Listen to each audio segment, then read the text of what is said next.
Alright, we're back. I'm going to start working on this again. As you know, when last we done up here, we were putting the scales on our friend here. So we're going to get back to that.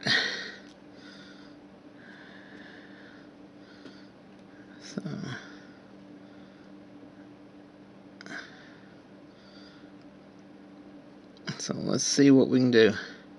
We're coming now onto the coils. Now I'm sure a lot of people are saying, well, why didn't you just do the scales before you positioned him? It's because I would have damaged a lot of scales positioning him. So what I did do was position him so that I'd know exactly where my scales were.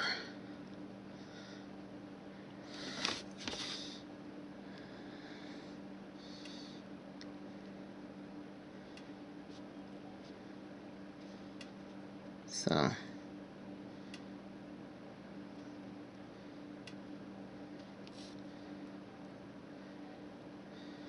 that's where we're at right now.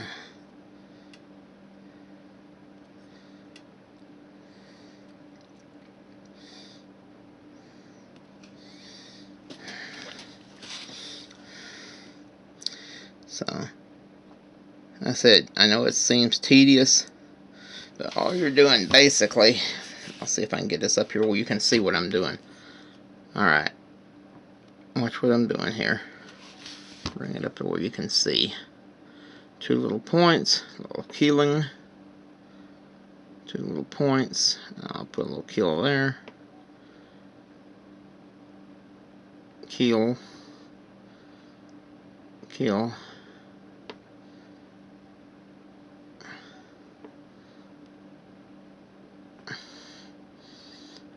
I know it don't look like much right now, but when this thing is baked hard and painted, you'll be very, very surprised, I think.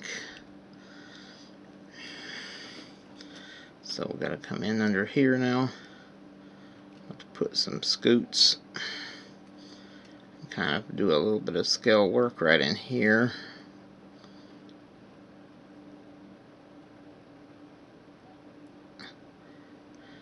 You can see why I don't do these very often. It can be quite time consuming.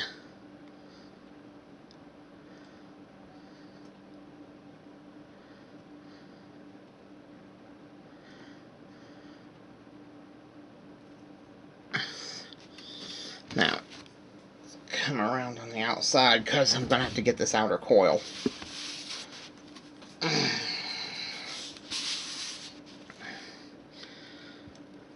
Now, the great thing about this is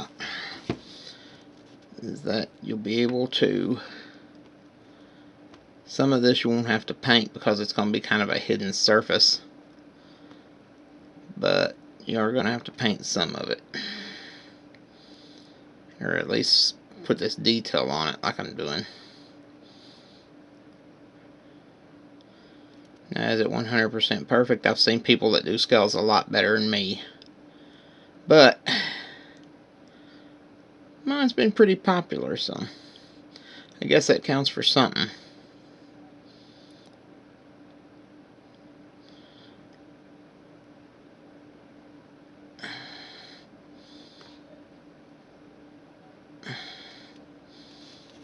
Let's see now. Come up here and up underneath here. See, now we're going to have to be doing a few scoots because this is going to be seen.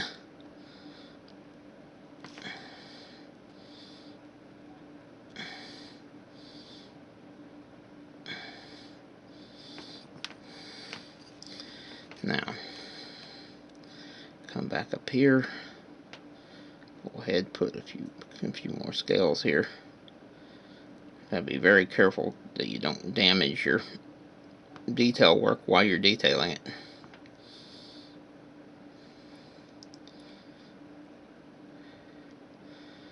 I said, not as good at this as I used to be.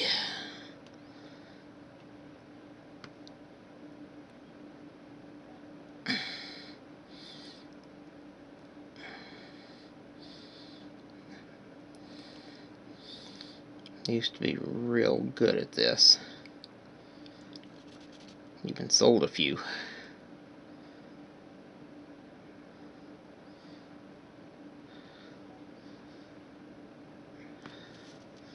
So now we're going to get it to where it connects up underneath here, you see.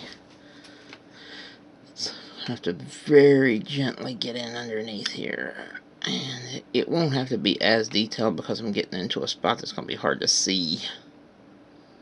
But I'm going to see if I can get in here as detailed as I can get.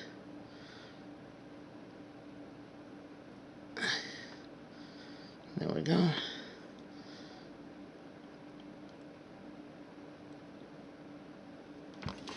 I have to set it down for a minute and rest my arm. But you can see what I'm doing here.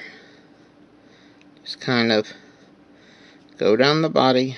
Just keep doing this and putting your scales on. Just like I am doing.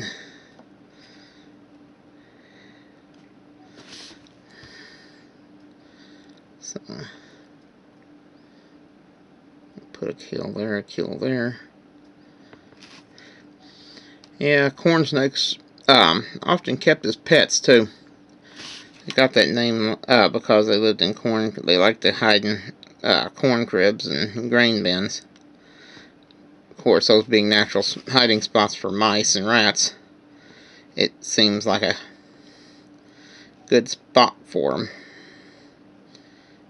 I mean, if that's what you're eating, that'd probably be a good spot to go looking for them. Just find some place where the field's already baited for you. And people who get freaked out about them being in there don't understand what they're doing there. They're quite helpful to the farmer. And remember, the snake has a place in mythology, whether it's a dubious one or an honored one. It's nearly impossible to be completely, what's the word I'm looking for, completely neutral where snakes are concerned. Because the media has seen to it that they write all these sensational stories about killer snakes, which is largely undeserved.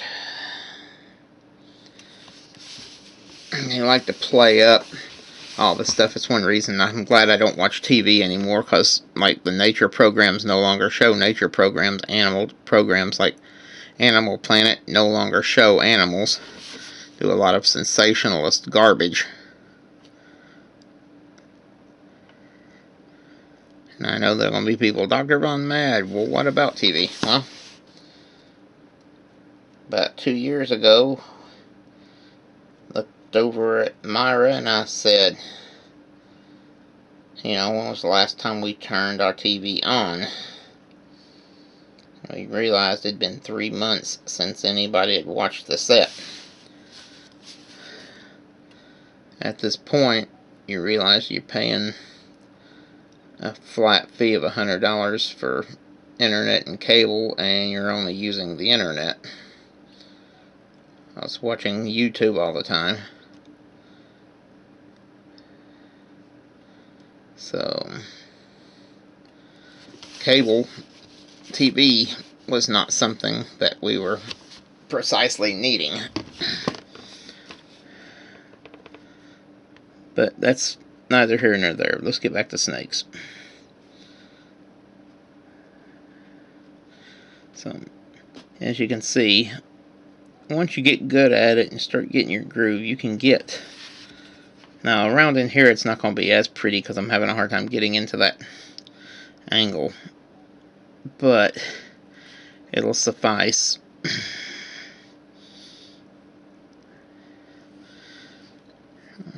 To figure out what I'm going to do down there. I've got one place in this coils down here that I'm going to have a hard time getting into.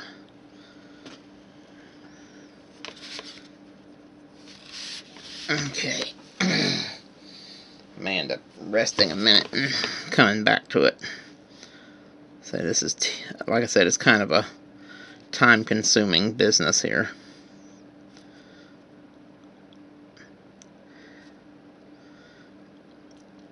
And this is only the first step.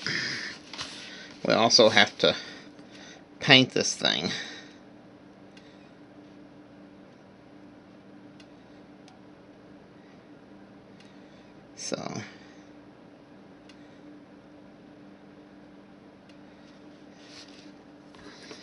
So we're going to have to paint that, and I'll show you how my cousin showed me how to paint many years ago. Way back in the day. She helped me paint one of the first snakes I ever made. I had a friend of mine passed away a few years ago, and he had bought one of my Diamondbacks that I had made. And she helped me using a guide not dissimilar to the one I got here to get the color phase that I need, and showed me how to use my brushes and my paints to my advantage.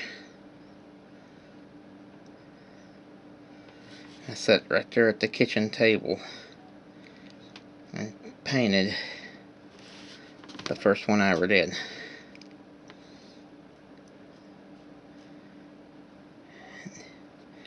That kind of opened up a whole new world of crafting for me. I'm going to have to take a break for a minute, guys. I'll be back with you in a few minutes. Alright, we're back. I'll start working some more on this. Go ahead and put these kills back on here. Yeah, I used to be able to do this kind of a marathon. Just do the entire animal at once, but anymore, just not as good as I used to be, I'm afraid. But like I said, when your passion for something outweighs the pain therein, is passion, as I said. But anyway, you can see what we're doing here. Now, I've got an idea of how I'm going to do the background. Let's go see if I can make it work.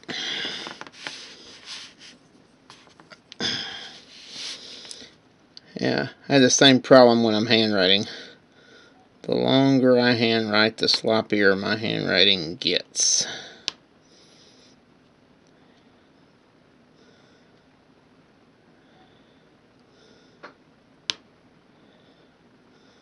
So it'll look perfectly normal at the top of a line and be barely understandable squiggles at the bottom. Used to get me in all sorts of trouble in school.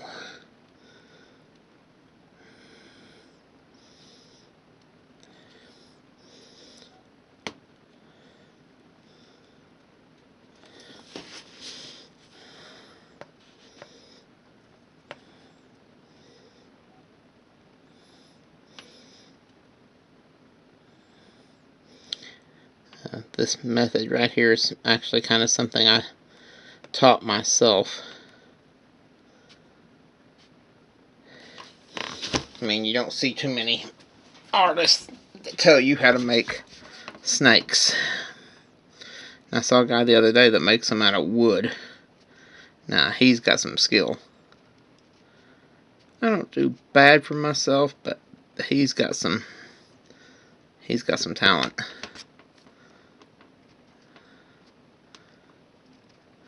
So he can take a piece of wood and carve it into a,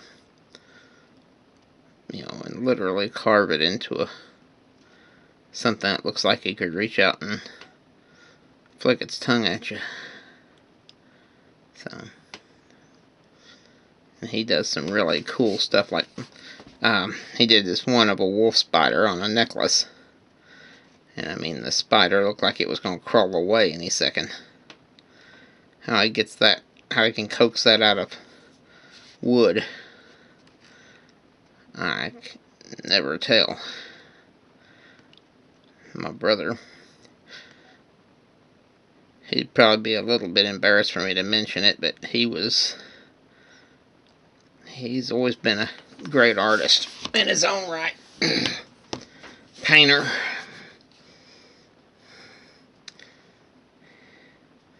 I learned a lot from him.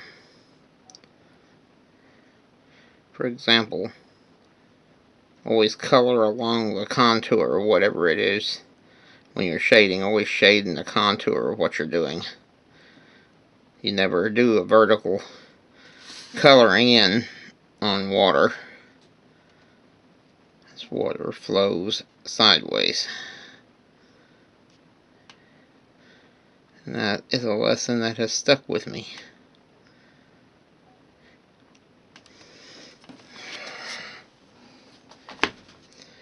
Now, as a painter, I'm not somebody like him or like Michael. But I do alright in what I do. And what I do is try to do things, and I like to work in 3 dimensions.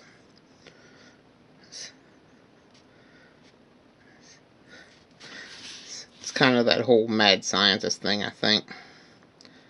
The idea that you can create something in theory that may have a life of its own someday. And I gotta repair this tail. This tail's trying to crack on me. I'm probably gonna have to do a little work on it when I get it before I even put it in the oven. I'd go on the inside of those coils, but I'm gonna have to touch up some of that inside the coils anyway. But like right underneath under here, there's really no point in it.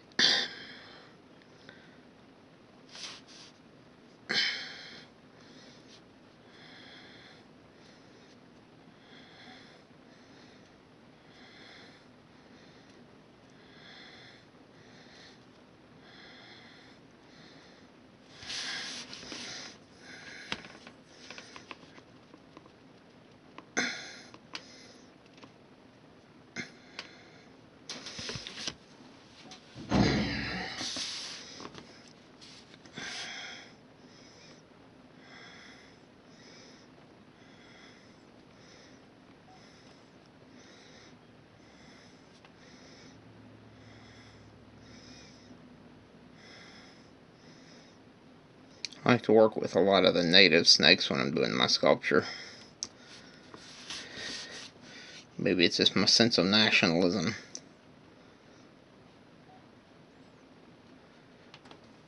As I heard somebody say once, I am a nationalist and I love nature. I'll go with that.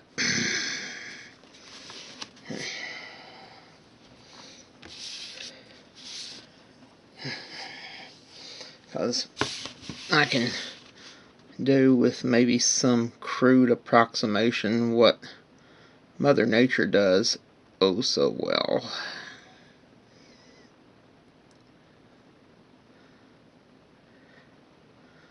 So I've got to see if I can get in here. This is going to be tricky, but I think I can get in here and do this. I'm having to kind of do this scale pattern, and it's when you're starting these, unless you just really kind of get a hankering to do it this way, I would definitely start yours out maybe stretched out and slithering or something, because this is not fun. And the scales that are going to be in here aren't going to be near as pretty as what's on the outside here. So the outside's what I'm counting on everybody looking at, because to that end I'm going to glue it to a base. So that's going to cover a multitude of sins, I hope.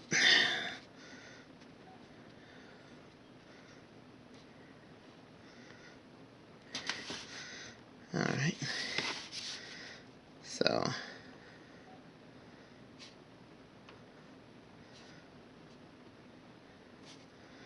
like I said, he don't know it yet. This piece right here is going to be a gift for a friend of mine.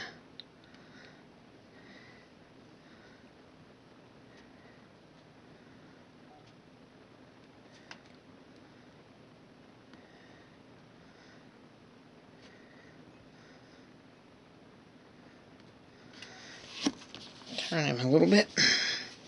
Now the great thing at this point is everything can kind of be more or less. I only have to worry about the outside of the coils.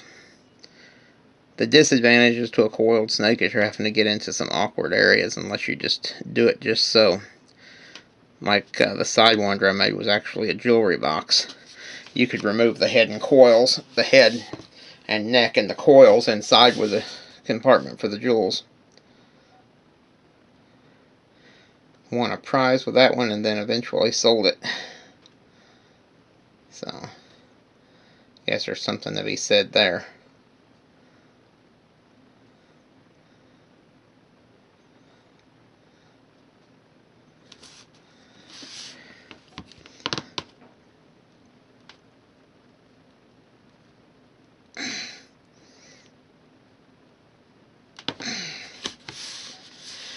You can tell I'm getting a little bit on the tired side. But I'm so close now, I'm not stopping. I'm going to have to grab the other tool, though. I'm getting a bit of a fissure right here on this tail.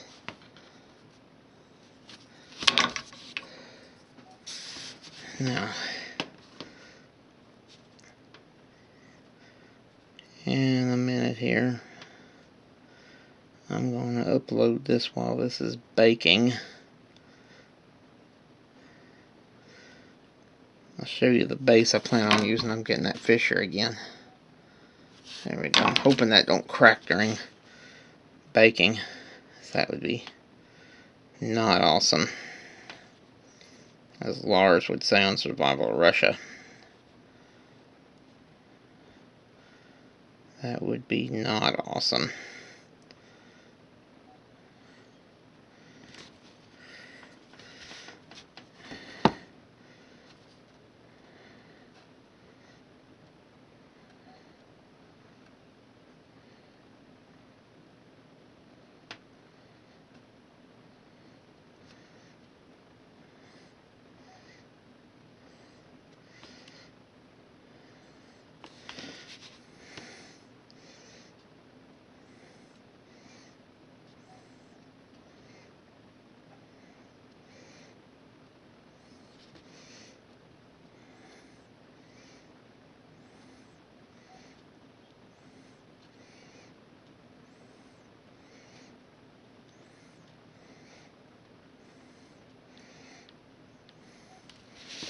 Alright, I think that's about as good as we're going to get.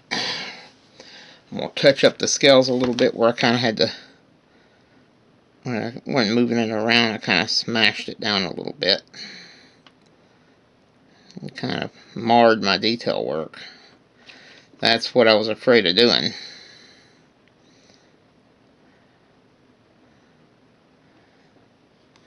So, now, we're going to go put this dude in the oven, and we will have this video up to you shortly. Thanks for watching. Bye-bye.